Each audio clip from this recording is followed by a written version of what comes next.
yeah, one of their last high-profile matches, Super Tournament. Solar was pretty darn good. Dream, yeah, I mean, there's a couple of moments, I suppose, but overall, it looked like Solar just really knew what Dream was going to do. It felt very confident in his gameplay, and that was a start to a string of defeats for Dream, actually. But most recently in Online Cup, Dream was able to take down Solar. We always are kind of on the lookout for exactly how these players are going to do now that we're back to LAN, which, you know, the Korean players have a little more history, GSL being LAN-based and all that, but it's still a question as we get into Katowice. I know the desk was actually kind of feeling it for Dream, but I don't know about you. I actually think Solar is going to take this one. I would give the credit to Solar, and I know that they just, or rather Solar just played against Spirit where it didn't go that well for him, but I can't think of any other Terran that's playing like Spirit right now where he's just hoping for you to attack into him, because usually it's the total other way around, and if you get lulled into that false sense of security where it's like, oh, I'm free, I've got freedom to do things, that's kind of where he wants you. But Dream, he's definitely that kind of guy that he plays more like an orthodox Terran. He's very skilled when it comes to micro. Like, I was thinking about this just before going live, and I was like, Dream's actually pretty old school, man. Like, yeah. I boot camped with him, Ryung, Clyde, and MMA, and this is when Dream was getting super damn good, because he was the only Terran in the world at that point in time that could go toe-to-toe with life back in the SK2 days. Wow, yeah. A name we do not hear often, but yes. So I got reading on the Team Liquid, shout out to you guys. TL.net did a little article write-up, and I believe it was Dream who they gave the special credits, being the only player who participated in the first IEM Katowice back in 2013, I want to say, 2012, 2013. So he is definitely old school. We have a lot of players returning from the military and doing surprisingly well given the history of returns in StarCraft, but Dream, you know, even more, I guess, background to his performance in Katowice than everyone else. Yeah, because for a lot of people, it's kind of like a new, fresh face, right? Like, oh, where did this guy go? He just went to the military service really early and then came back pretty damn fast as well. And here, already doing something a little bit cheeky, Zombie Grub. Like, so he went for the Reaper opening, got the Scout off, and what have you.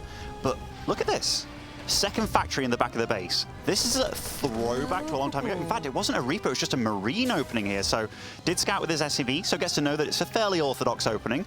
But this brings me back to the Blue Flame Hellion days, and I think it is going to be just that. Yeah, I actually don't remember exactly when we had basically a month to 2 month long phase where this was super popular, and Terrans were even hiding the second factory on the map, you know, which you don't usually do versus a Zerg players. They're so prone to sending out their overlords, and you know, as soon as they get Zergling speed, they start scouting around. But it was effective, and sometimes even when it was found, we'd have Zerg players kind of just end up not being comfortable with the situation, kind of having to refamiliarize themselves with such an opener. So it'll be interesting. Dream did not throw this out in the Super Tournament at the very least. So we'll see if Solar can get a Scout. He shouldn't. This is like #1 priority. Dream has to deny the Scout. Yeah, and the fact that he made that Marine first, gets off the second Marine as well, should be able to get it in time. The thing is, what is Solar going to be looking for? Because seeing these Hellions so far, not seeing the Reaper, maybe he's starting to think, oh, it's going to be a Hellbat all in, right? Yeah. Like seeing this number of Marines and what have you. But yeah, thinking about what does Solar do, he needs to get out a lot of Queens and maybe one of the tech options of Banelings or Roaches. That's the thing, yeah. A lot of Zerg players, if they're scratching their heads, well, first of all, Queens are pretty solid. They're pretty good against everything. And then, yeah, maybe a Baneling Nest, because a Hellbat attack's going to be pretty big. The other worry would be battlecruisers, because one, they've kind of made a return recently as far as an opener goes, and specifically, Dream did throw out one into Mech. So that could also be on the front of Solar's mind, and then it's a really tough decision for the Zergs again. They make Spore Crawlers, they're not necessary. There's a couple of drones gone away, and then maybe you die anyways.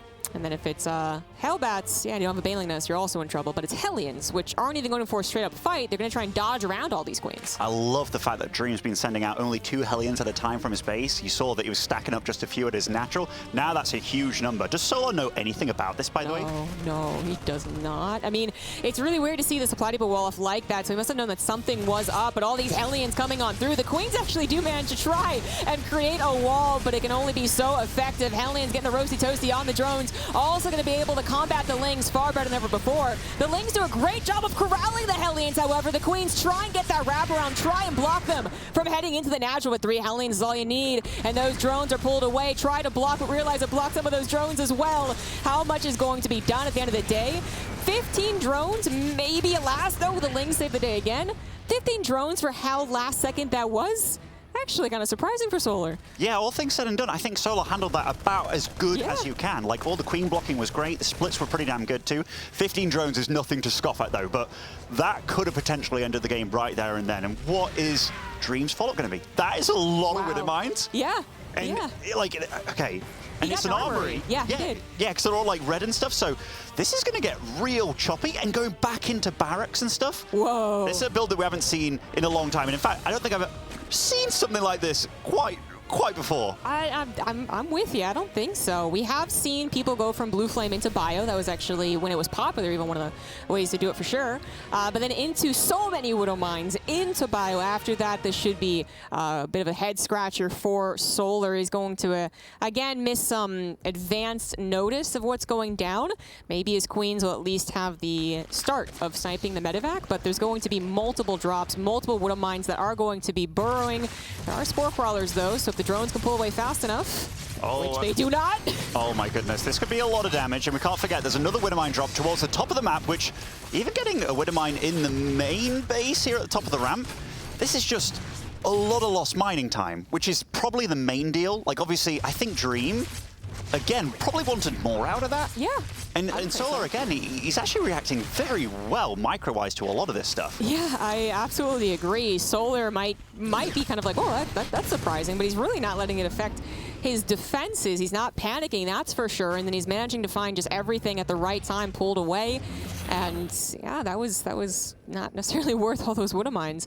The Overseer got in, see that it is in fact a bio transition, so that will not be too surprising, but I really like what Solar does here. He actually just decides to be greedy. There's no way that there's going to be a real follow-up killing push after all of that opener was harassment based. Yeah, you're totally right. Like, taking the 4th base, getting the infestation pit up very darn early.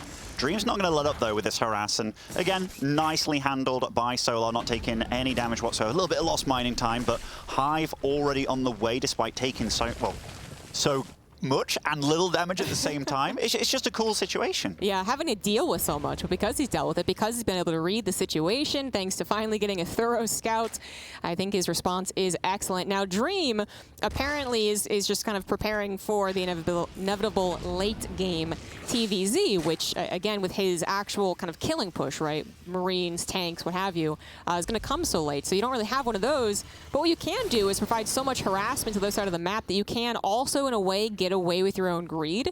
And it's kind of, you know, that's what Widow Mine openers did in the past. When we found out that the 2-factory Widow Mine opener could actually be effective, it provided so much pressure, did so much damage to the Zerg. The Terrans were actually getting away with a whole heck of a lot without a lot of units, and we had a great macro game for them. But it really depends on if the Zerg's also kind of understanding that's the pace of the game and also using the opportunity to get ahead.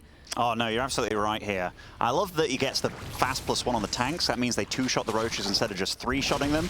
But I'm looking at this, Zombie Grove, and I'm like, that production tab, if I'm a Terran player, I'm starting to get real damn nervous. Yeah. Like, Viper's on the way as well. That's a big thing that often people do forget when they get up to Lurkers. Tech startup. Oh, in fact, he made a little bit of a switch there from the range upgrade on the Lurkers to Adaptive Talon, so maybe wanting to be a little bit aggressive very, very quickly. Yeah, I think we actually are seeing that be more of a stylistic choice and maybe even a little bit towards the speed burrow on the Lurkers, but especially if you have, I think, the kind of freedom in this game, you know that it's very, very, very possible that you will not only have to use the Lurkers for defense. In fact, he might even attack with them first before Dream has enough ready. Again, Widow Mine's trying to do some damage. Dream's really trying to, some very hardcore micro in some of them, trying to put them in uncommon locations, but Solar's all over it. And even though there was a lot of Hellions on the map earlier on, after that, there was literally no ground units available to attack. And look at this creep spread. Already enveloping nearly the entire map here. Like, if you told me how this game started off, I wouldn't believe you right now. We're at 9 minutes in, or almost 10 minutes, and this is what we're at. It looks like Solar took no damage whatsoever, and he's ready for this fight. Even getting a Nidus Worm, so looking to be aggressive after this defense is maybe held off. I mean, the amount of Lurkers he must already be getting to, he could probably force, at the very least, Dream to take a very slow approach, right? He'd be very careful moving into Lurkers, and then that just opens up the opportunity for Solar to put a lot of units into the Nidus Worm. So wherever it pops out, it's going to be devastating, and there you have it. So that's a, you know, a big sign for Dream. Okay, I can't really break that yet. I got to be teching up. I got to be continuing on into even later stages of this matchup. So more command centers, and finally that Ghost Academy. You know, that's always a rough situation where you get over to the 5th base and there's already lurkers that killed your squad and you're like, whoa, I didn't slow you down at all. But the big upgrades coming online. The Zerg is also ahead in upgrades when it comes to the 2-2. Hasn't yet started the +3, but it's not as necessary, and that is a scary squad of lurkers. And coming at it from just this angle as well, like, I know Dream has a lot of tanks, but look at Solar, already able to plant on quite a bit of pressure here, which is nice. I don't think the bio meant to follow that tank towards death. Can't follow that one either. There's actually nothing he can really do except hope that the tanks hold on. The Vipers only have so much energy, but 4 abducts, 4 tanks. Already getting a little bit worrisome. Left side, there are also tanks there, and no Vipers, I guess most importantly. Even the Crucible is not actually getting that tank. Dream is doing well enough on the defense and is trying to get some form of harassment. But again, Solar, pretty on point. Super on point, even up to 97 drones here. I don't know if that's because he was kind of accounting for losing some at some point, but he is, well, his economy is so healthy behind this. But I love the fact that Dream is going hardcore into the late game stuff, getting the CCs, getting many ghosts out at a time, getting all the upgrades that he wants as well. We're in for a banger. I guess so, right? Like, it kind of felt like Solar could have died instantly to the Hellions. And then it felt like Dream might have fallen too far behind, let the Zerg get away with too much with the production tab looking like it is, or even does. That's scary to see. But instead, I mean, both players survive. I would say the Terran player perhaps feels more uncomfortable in the situation. They were a little bit later to the Ghost. They let the Lurkers get out on the map, and that's always uncomfortable. But Dream held. And now his next worry is, okay, I need to worry about how Solar's going to try to pull me apart, and that is including a potential Nidus Worm, which unfortunately Cure was not on the lookout for fast enough. We do have Dream specifically on the lookout for it. Yeah, it's a bit of a different situation to that game because Cure was still out on the map trying to be aggressive and stuff, whereas Dream, he looks pretty content with just knuckling down. But the Nidus really comes into play where the Zerg's like, oh, you're coming out on the map now? Now I'll make your life difficult. Start planting those Niduses. I guess the nice thing for Dream right now is neither army going to get a hell of a lot more complicated. It's just, how do you move out? How do you start thinking about winning as opposed to, how do I not lose? Yeah, the Terran side is actually a lot about having the appropriate defenses, the appropriate mixture of armies together. So, yeah, making sure that there's enough covering each other. So a planetary covering our tank and vice versa. And it's also about having ghosts versus lurkers, not versus a big old massling baneling swell. So that is the complication on the Terran side. For Solar, well, it's, you know, trying to actually break a Terran who has built up planetaries, built up sensor towers. And, you know, we're at the point now where Maru has been leading the charge kind of on that late game situation. And a couple months in, people have had time to study and kind of say, okay, what makes him so good and how do I copy that?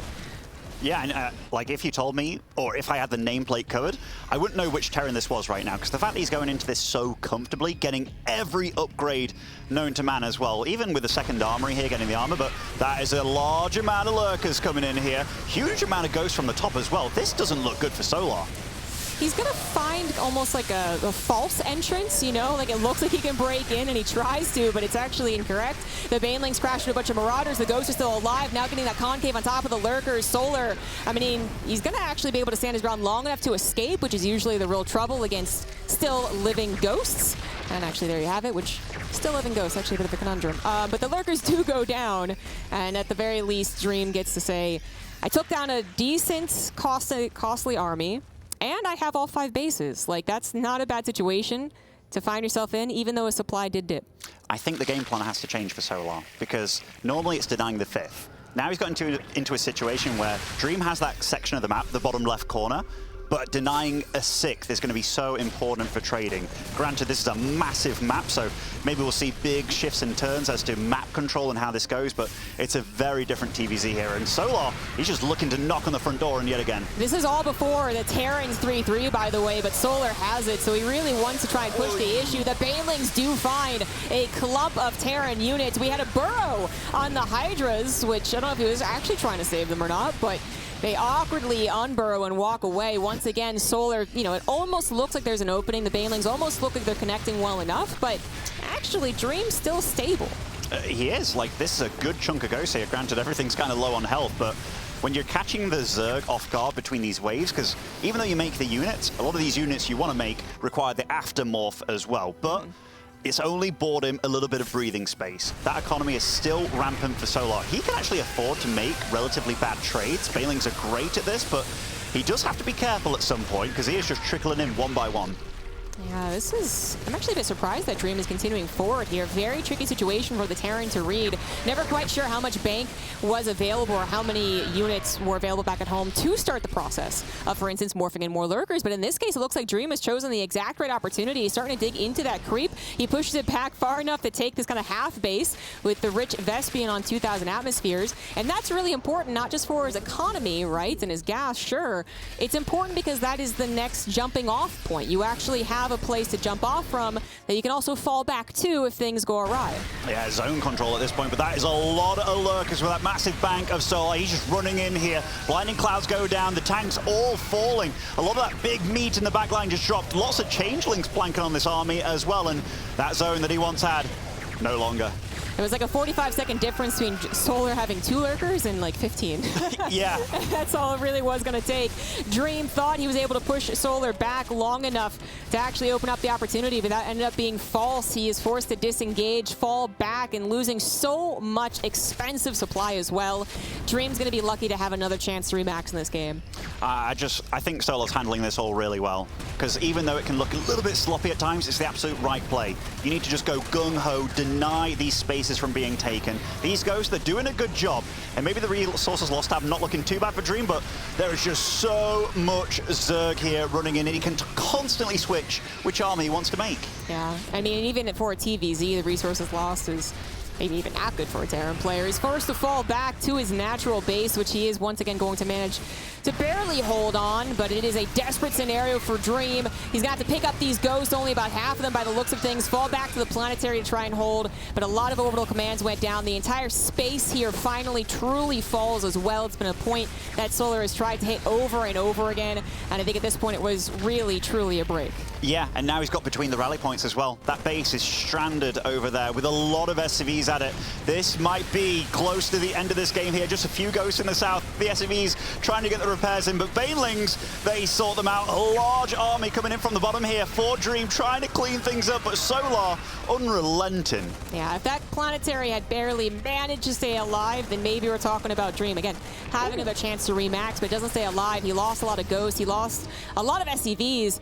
Dream does pick up a hatchery to the bottom right, but his scans going down. Those look like GG scans to me. How screwed am I? Sees no Rich Vespian. He's like, you know what? I'm going to try again. I'm going to try again. And that's fair. Solar doesn't have that big of a bank, but a lot of it is, once again, because he just put it into a bunch of lurkers. Yeah, I will never forget Cyril being like, I don't understand, am I still in the game scans? They could be like mules or scans for fights and stuff. Like, just keep on playing as if you are still in the game, but wanted to know where he can harass, where he can attack. These Ninuses, they've probably been continually going up, by the way, as this game's gone on, just because it's been so hectic from Solar's side, but this really feels like Solar in his forte. Like, Dream tried to get stuff done, couldn't do it. Solar left alone, then he was able to just execute a strategy, execute a style, and just went with it. I even had Dream kind of scanning in the middle there, which I'm just like expecting him to, I guess he's expecting to find an army ready to be forced on top of his 5th again, but doesn't find it, so feels at least comfortable sending army to the bottom right, but he's still 60 supply down, 20 army supply, sure, but it's just so hard to have all the right units at the right place. This time around, Ghosts are taking some of the brunt of the Banelings. Managed to save some of them. A Lurker's going to be pesky. So many orbital commands have either died or been lifted in this game. The scan's starting to run out, and more Lurkers have to be killed. The Lurkers here, actually, with Ling support, might take out this army. It's already so unhealthy. There you have it. Solar does eventually take game 1. It was a very interesting game 1. Tons to say about the opener there from Dream, but at the end of the day, Solar takes the macro game. He looked really clean doing it. Like, I was actually genuinely impressed with not just his hold with the Queens, the drones, the splitting, even the Lings took a fight that, when I've tried to take fights with Lings against Blue Flame Hellions, nothing happens, you know, but it was a really good wraparound. And even when he was like, okay, what's happening next? Sneaked in a cheeky changeling, found the double engineering base and the barracks as well, because he did go into those roaches, choosing to tech up, maybe thinking it was a mech follow-up, but then he was like, all right, what can I do with this? He was so decisive with his decision-making. It was just very good ZVT play. It was smart, calculated. I loved it from him. Solar did play very well. Everything was thrown at him, and he managed to defend and even read the situation correctly to get himself in a very good position against Terran. The fact that at one point I had to point out that 3-3 was not done for Dream, but it was already done for a while for Solar, that's usually a bad sign. But it really felt like what truly killed Dream was that he tried to advance forward. It's always about that next base. That is the next hurdle. And while it did look initially like he had found Solar without those lurkers on the back foot, lacking a humongous bank, the truth was, it was just the lurkers are finishing. There was like 15 lurkers finishing that were ready to tango, and Dream, I don't think, was quite prepared for it. His planetary wasn't done, all of his army had not remaneuvered, and well, we know that was really, I think, the breaking point. That was when Dream's supply really plummeted. The lurkers are really good, man. Like, if like 14 of them come out at once and, you know, your whole army is kind of geared up to take on everything else, because he was making 3 siege tanks at a time, so yeah. It felt like he wasn't going to be bad, but those Vipers as well, I don't think he ever went above 2 Vipers, but I always saw them dealing a lot of damage. Good abducts, good blinding clouds, just making his opponent feel a bit more confident, but 97 drones, you don't argue with that. That was a very Raynor-esque game, I feel. Yeah, that's a good point, especially about the 2 Vipers. Usually we see either, you know, they kind of just usually have more than 2, like maybe 3 or 4. But then also we expect at least some of them to be miscontrolled or to start an engagement and realize, oh, whoops, and pull back, but of course as they're being sniped. But at no point did it actually seem like Dream had his units prepared for the fight. He responded quick enough, but it just wasn't a situation where he was able to truly punish a lot of Solar's pushes. He held them, he kind of pushed back, but not as much as you would hope. So now we're heading into game 2, and I think Dream absolutely has a shot, and it could be already so different just based around the openers. He chose a very odd way to open that last game. Yeah, and you talked about how he brought mech into it as well in their last series, and I've always known Dream as a good, solid bio player, but yeah, obviously a friend to mech as well. And the fact they whipped out that build that's, yeah, again, can't remember the last time I saw that. It's awesome to see. Anyhow, spawning in top left of Berlingrad, it is Dream.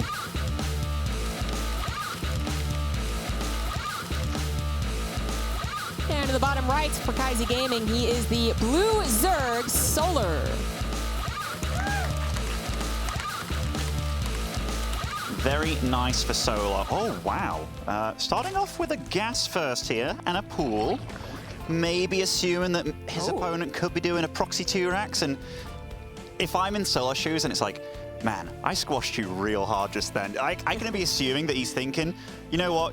The only way you're going to win this is if you proxy 2-racks me. I'll be super safe, maybe a little bit cheeky here as well, and just go with it. And sometimes it pays off and you look like a genius. Yeah, I mean, Solar did go for a pool first at least once in their series for super tournaments, but it was not with the gas, I don't believe anyways. So it was a little bit of that, it's like, aha, gotcha, you didn't expect this, right? And in fact, Dream had not expected it, but this added punch with the faster gas too. See if Dream is able to, I mean, he's not SCV scouting, so he's not going to actually be able to see it. So his command center, I mean, first under threat by the link coming across the map. The Reaper will have to pull back to deal with that. And then what about that follow-up gas? Yeah, definitely unusual. And I love how all these players mix everything up these days, be it scouting patterns, because Dream might have been like, hey, I scouted with an SV in the first game. That means that you can't do anything cheeky in the next game.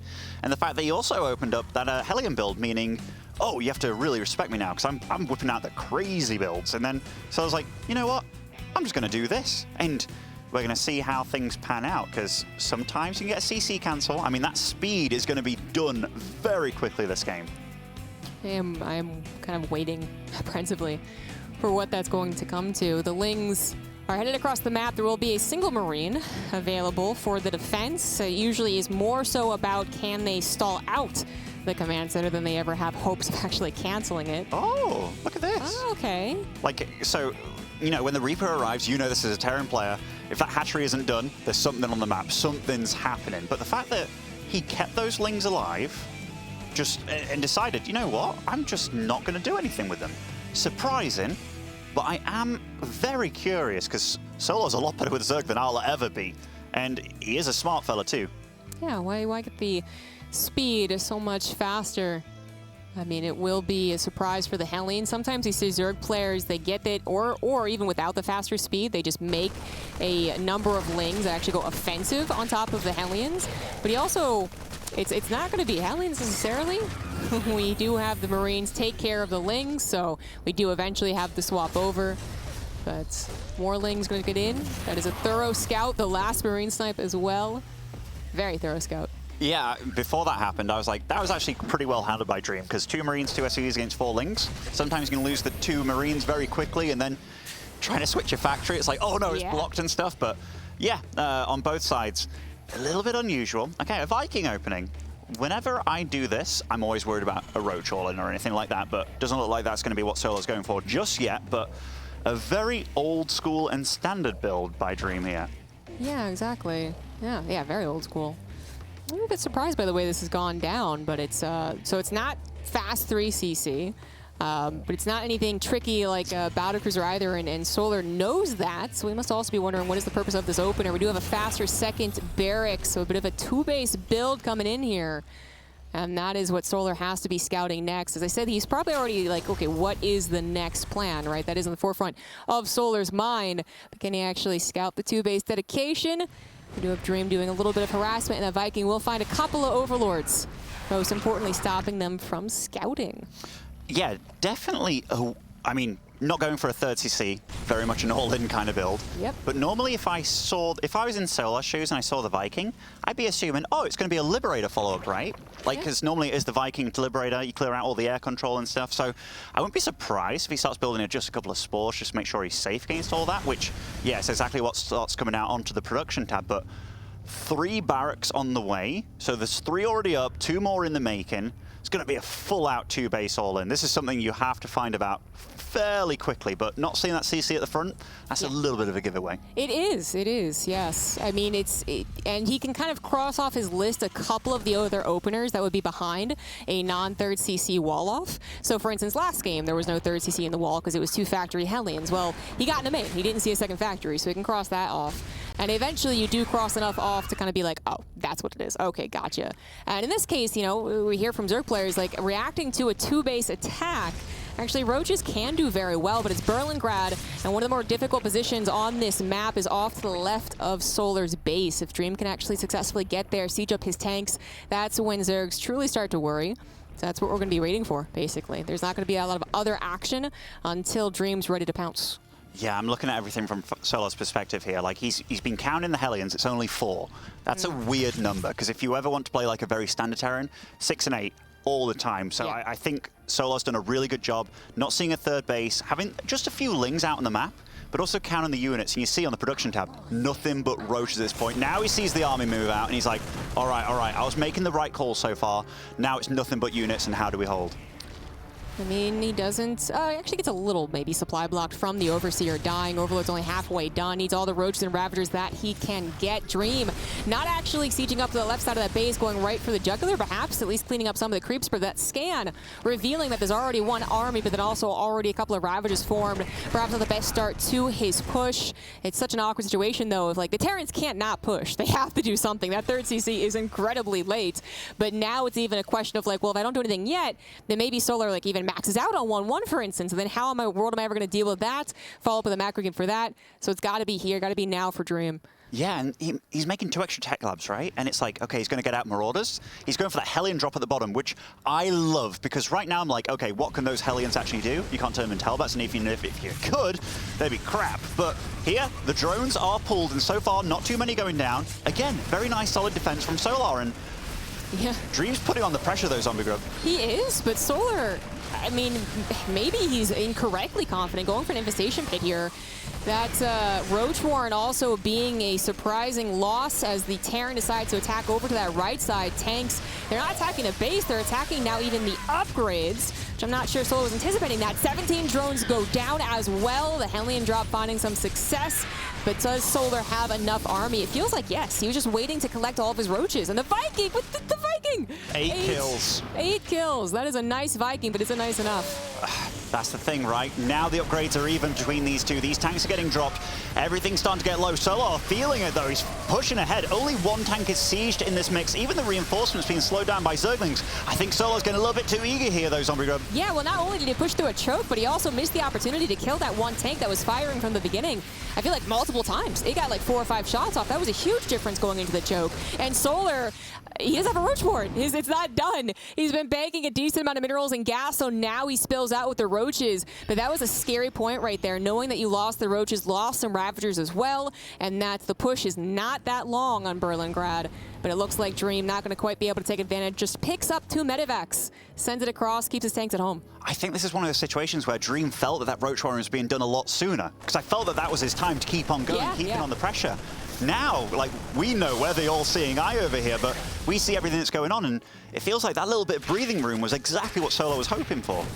I think you're absolutely right about that, and it's hard to blame Dream for anticipating more and more roaches, especially when the Zerg was so confident in their move through the choke. That hatchery is going to be sniped despite Solar's best efforts to transfuse it. But Solar, you know, I mentioned the infestation, but it felt like it might be a little overconfident with him as his natural being attacked. But he's actually able to utilize it. Already the hive on the way. Dream just now getting his 3rd CC onto location.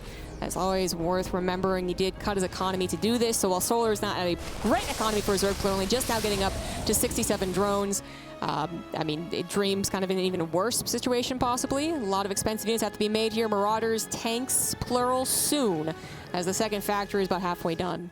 Yeah, I was starting to get a little bit worried for Solar there in that little engagement, but the fact that he's got Hive on the way here, his army, it's not one that's easily killed, and the fact that the upgrades are only just starting for Dream here with the double armory upgrades here, or rather, the infantry upgrades coming in here. The armory just finishing as well, sorry there. But +1 tanks on the way again, talked about that earlier, 2-shotting roaches instead of just 3-shotting them. But Dream, he's unrelenting. He is doing quite a bit of damage and slowing down Dream, or rather Solar, and he's stopping this creep spread a lot too. Yeah, his drops are being as successful as one could expect when there's no, you know, anti-air, but the roach numbers are still plentiful enough to split. Dream is going to maybe push a little bit more onto this creep. It is starting to get a little worrying through the middle of the map. And that lurker den, well, that is what we know is truly worrying. I don't know if Dream has scouted the timing of the hive, knows what situation, pacing-wise, this game has resulted in. But seeing that number of roaches, seeing that Solar has gotten his 4th base back up, or perhaps I spoke too soon, it's back up and it's starting to mine. But that drop lost, I guess, for Solar while he was doing other things. Gonna go for the snipe. Is it going to find it? It is, absolutely. And he even gets away with about 2 medevacs full of those units.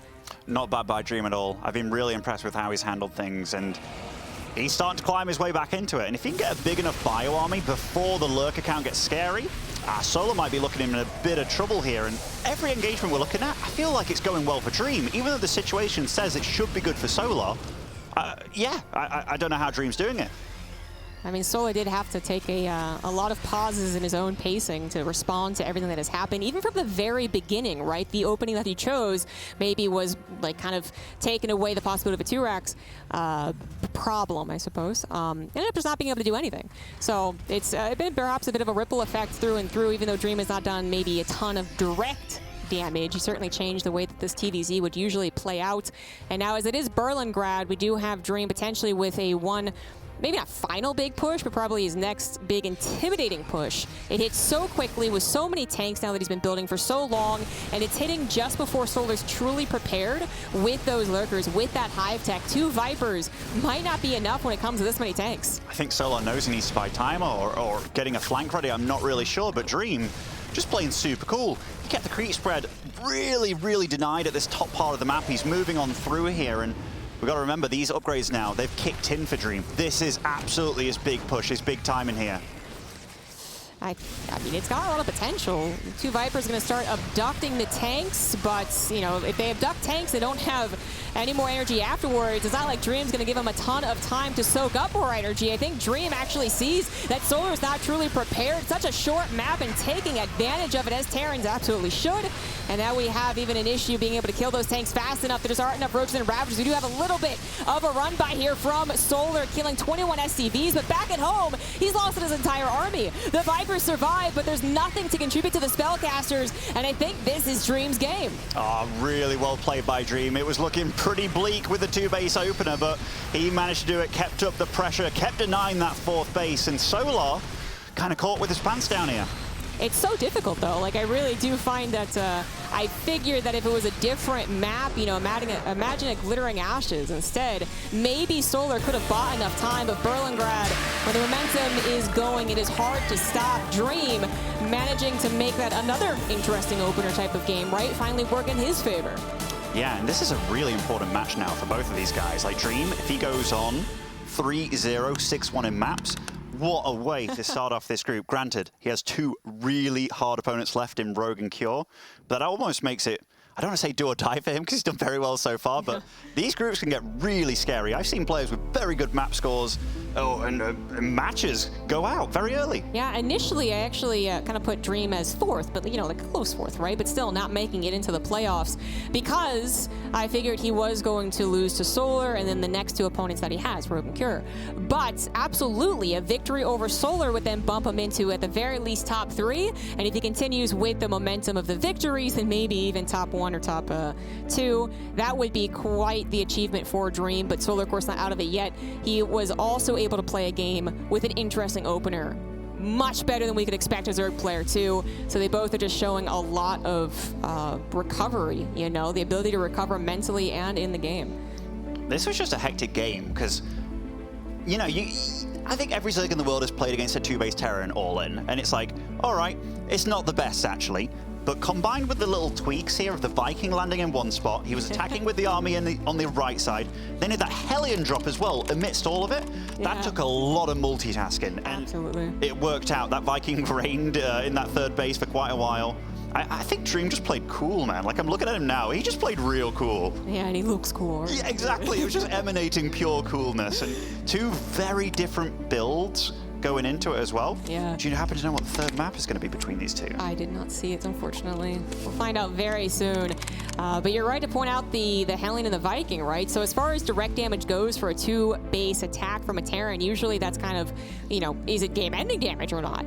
But with the combined effort of Viking and Hellions, and the Viking is just the real question mark, like how did that get away with that? It apparently was enough damage to truly throw off Solar, make him just a little less prepared as we came to that final push. But Dream just dominated, read the situation, read the fight very well. And now we get our series finale as best of 3 could determine who barely makes it out of groups and who barely loses in the groups. Yeah, and Dream well on his way to, in fact, he's the only player that's undefeated in this group, right? That's insane. Spawning on the top right-hand side of Hardwire, it is Dream.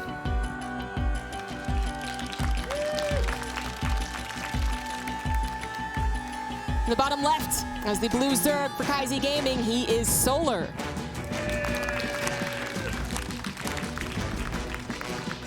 I will say this, though, so far. It definitely looked like Dream has been whipping out these builds where he's hoping that Solar underreacts or overreacts or misreacts entirely.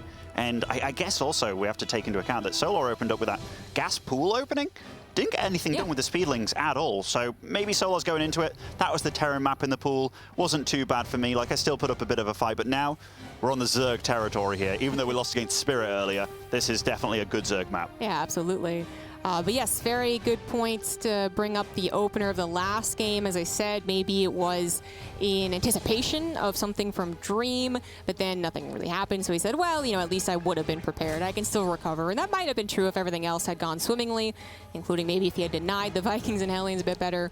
But what it kind of comes down to after these 2 games, getting into the 3rd, seeing once again a very thorough drone scout, that it does seem to come down to that Solar is not just playing a reactive game, which we always, you know, reaction game, that is Zerg, guys, but even more so, right? You can kind of tell when a Zerg player is full of confidence, knows their opponent super well, and is just doing all the necessary things to make sure they don't die, but nothing extra. But Solar is doing a lot of extra steps, it feels like. Yeah, absolutely. This is one of those situations where I would love to know, like, to speak to Solar, hey, why did you run back with those Zerglings initially, by the way? Yeah. Because, like something tweaked for him, and he's so decisive about it, right? Like there's no kind of, oh no, kind of running back and forth. He was very adamant, like, I'm going to stay over here. This feels like the right call. But yeah, I dare say he would have got a little bit of extra damage done there, just slowed down Dream a bit. But Hardwire, a new map. Thus far, Dream, did he go for an SV Scout here, or is this his first Scout? Because obviously the SV Scout in the meta. First Scout. So, a little bit of a gamble. I mean, it's not much of a gamble, you know, but playing against a guy that has been going, or has mixed it up in the series so far, to get away with not having to SV Scout. Something that you barely ever see Clem try and do these days, just because, like, oh, I play so good in the mid game and late game that I'm always going to make sure I get there. Right. So Dream definitely cutting a few corners. Yeah, maybe brimming with confidence after the last time he did an SCV Scout, did actually get pull first and had no problem whatsoever with it. We even have a 3cc opener here from Dream. Going back to kind of the way that they're playing against each other. Solar, I don't think he's nervous. I don't think he's not confident, just that a little bit extra on the scouting and preparing for X, Y's, and Z's, because Dream is probably a little confusing, right? 2 build openers you wouldn't expect from a Terran in this meta. That's not, it's still not as dominating as his best of 5 versus Dream, where Solar 3-0'd him and looked just like Dream couldn't do anything to actually stop him. So it's very different getting into this best of 3. Glad to see that Dream has been adapting as they continued playing online. I think Dream's going to go for like a BC opening or something, by the way. Very possible. Like that's a very quick third gas. Like very often you go for the second gas after the 3CCs and what have you. Yep.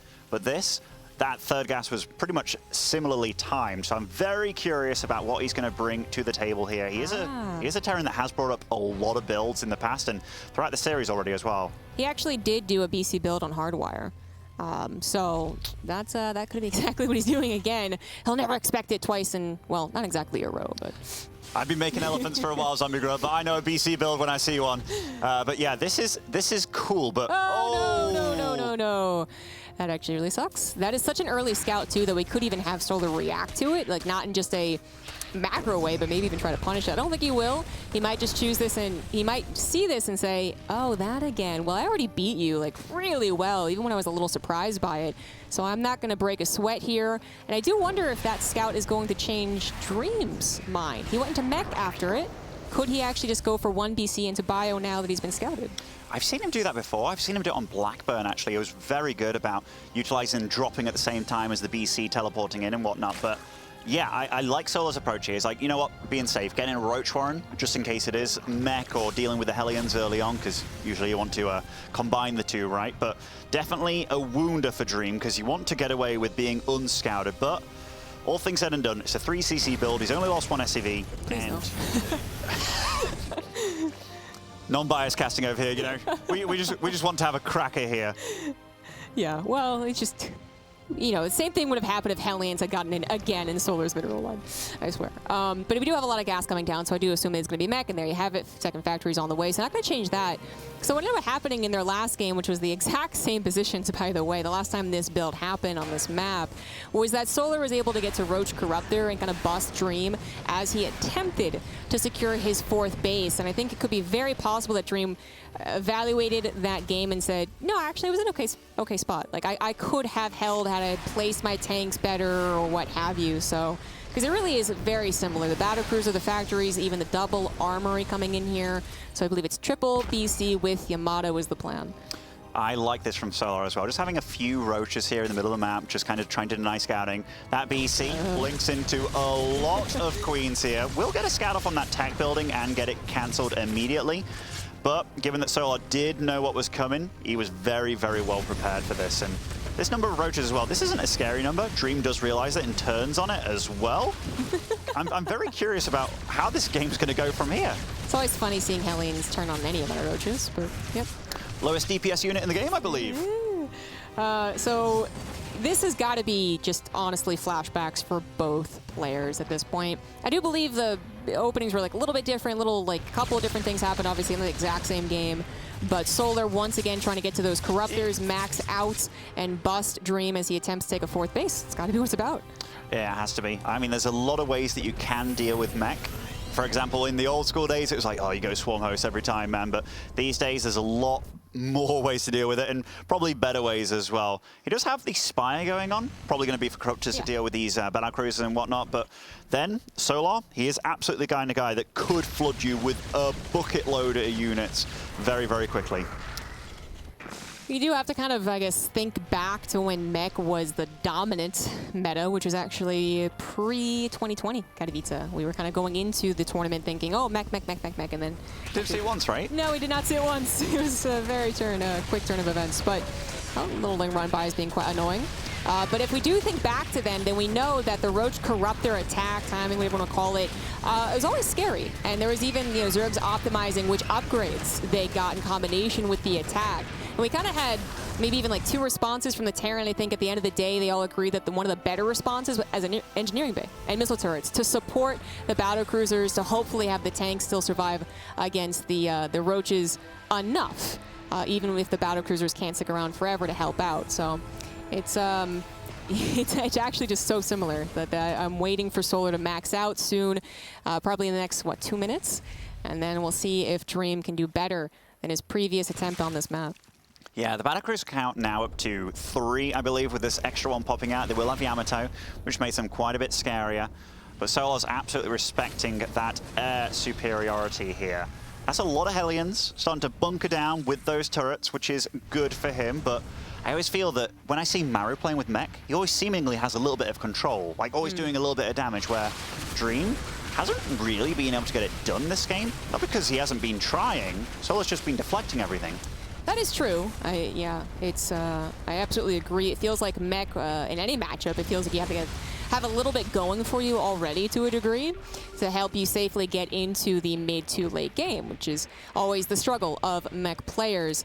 Scans going down, seeing how saturated, how many bases are actually up and running for Solar. Also wants to perhaps scan and see the army ready to go. I'm getting massive flashbacks now to how Maru plays it, and he just expands like wildfire behind the mech. Yeah. Like, it's really cool. So the fact that Solar's kind of got him in this very, very secluded zone on his side of the map, Solar's probably feeling pretty good, because I don't think there's any Zerg player that's here at this tournament that's like, oh yeah, I can't beat mech late game, because I feel that it's pretty beatable, these days. Oh, yeah, yeah. I mean, the next troublesome point that we might get into, as the batter cruiser actually goes down, bad control there from Dream momentarily, is if we can get to Ghost. But that is a long ways away already. Losing 2 battle cruisers effectively. That one that teleported out, now very injured, cannot support the defense of the 4th base. This is where Dream fell on the 4th, but it's actually Solar changing things up, uses the Corruptors on the 3rd CC, grabs another, no, not quite, but almost effectively does, again, because they are so low that the Corruptors could try and dive on top of them. Are they going to do so? No, it looks like Solar this time around thinking, I can't quite break him. Let's actually make sure I got my ducks in a row, get a few more drones, Hive on the way, and then check again. The battle cruisers have been actually repaired to a degree, but one of them goes down, only one left over. Now it's a question about the tank line. Can the Hellbats hold it long enough? Can the tanks actually hold the 4th base? And this time, it looks like they just might. That was a really good position for Dream to fight in, especially with this wall of Hellbats. If I'm in Solar shoes, it's like, okay, how do I deal with that? I'm going to get out a bunch of Banelings as well, or something like that, just to take them out. But the upgrades are coming along very, very nicely for the mech players. Adding on additional Cyclones as well, maybe just for a little bit of mobility here and whatnot to deal with the Corruptors. But yeah, Solar's playing really good. He's just suffocating his opponent. The Cyclones also can do not just defend against the Corruptors, but also do a little bit more chasing than any other mech unit against those Roaches. And when if Solar actually does give up a little more ground, says, okay, I can't break you right now, let's go back home. All right, the last battlecruiser died here. Then maybe they could even go and harass, but we're still not done with Solar being the aggressive one, actually finding an opening there. Nothing covering the tanks. Fortunately for Dream, there was a depth to the tanks. So while he loses the front line, once again forced to pick up his 3rd CC after he just rebuilt it, he will hold. But it's actually kind of worrying, when the mech player can't quite get over the hump of 150 supply, that is where I really worry about their potential. And you know what's scary? When you're taking a fight into like several siege tanks and your supply stays at 200. Like the whole time I was hearing explosions and I was like, I looked at the production tab, it was just going like crazy. That Cyclone count, definitely getting up there. but it's not a strong, I'm going to kill you right now very quickly for the defense. It wants to be out there and be able to move. And look at Solar. He's just getting out a lot of units, and I think he's taking up to Broodlords as well, which he is, yeah. Yeah, you know, there's actually one thing in particular that I think Dream should have done there. And of course, I can say this as the all-seeing eye, but the sensor tower. The fact that it didn't actually get up and running before he moved his army away from the tanks actually probably is maybe the biggest reason he got broken. But that break leads to that, again, not being able to get over 150 supply. Even if Dream had been on the way to recovery, is now at 180, for instance, well, his next big problem is his lack of presence and scouting. He does not realize that Broodlords, well, now he does, forming right in front of him, and he's got no response. The Thors start up now. You know, that's a sight over 12 years. It doesn't get any easier to see when you scan a group of Broodlords morphing. You've got mech, and it's like, okay, what do I go for? Some Thors. Everything feels like a very makeshift response at this point. And these tanks, they've been holding it in for a while, but oh my goodness, this is a sad position for Dream to be in. That is a lot of blue Zerg. Yeah, and what's really unfortunate is I think a lot of mech players can actually say that Broodlords can be dealt with Thors if you're prepared. But Solar choosing the right technology and the right type of game. He had so much momentum. He knew that Dream was on the back foot, and he knew that the tech swap was going to kill him. I can almost say for sure. We are watching the Broodlords still struggle to kill all the rest of the Hellbats, but once they're gone, the tanks die, of course, and the Thors don't have protection, so they will be overwhelmed by XYZ. You got it, Solar